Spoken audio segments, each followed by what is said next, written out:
আসসালামু আলাইকুম ওয়া রাহমাতুল্লাহি ওয়া বারাকাতুহু। সুপ্রিয় দর্শক, আপনারা সবাই কেমন আছেন? আবারও চলে আসলাম রাইসা এগ্রো ফার্ম থেকে আরেকটা ভিডিও নিয়ে।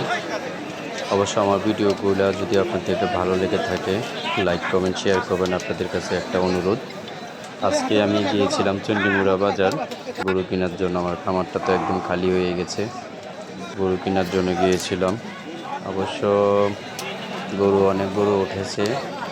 2 দিন আপনার খরা দিয়েছে, তো এই জন্য 2 দিন বৃষ্টির কারণে গরু উঠতে পারে নাই। আজকে অনেক অনেক রৌদ্র ছিল, এই কারণে বৃষ্টি নাই। অনেক গরু উঠেছে, কিন্তু বেয়ারিও অনেক, মানুষের জন্য হাঁটা যায় না, এই অবস্থা। আজকে গিয়েছিলাম গরু কিনতে, কিন্তু অনেক দাম, গরুর অনেক দাম, তাই গরু কিনতে পারিনি।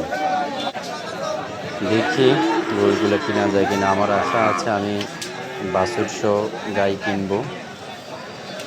আমি এত বছর আমি পালছি অবশ্যই লাঙ্গা, মোটা তাজা করে বিক্রি করে ফেলছি।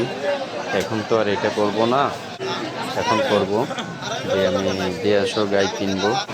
তবে অনেক অনেক সুন্দর সুন্দর বেড়েস উঠেছে, গাই উঠেছে, বাছুর উঠেছে, অনেক গরু উঠেছে চণ্ডীমুড়া বাজার। তবে লাঙ্গার জন্য, গায়ের জন্য, ভেড়াসের জন্য চণ্ডীমুড়া বাজারে আপনি বিখ্যাত। তবে কিনতে পারি নাই, বিখ্যাত হলেও কিনতে পারি নাই।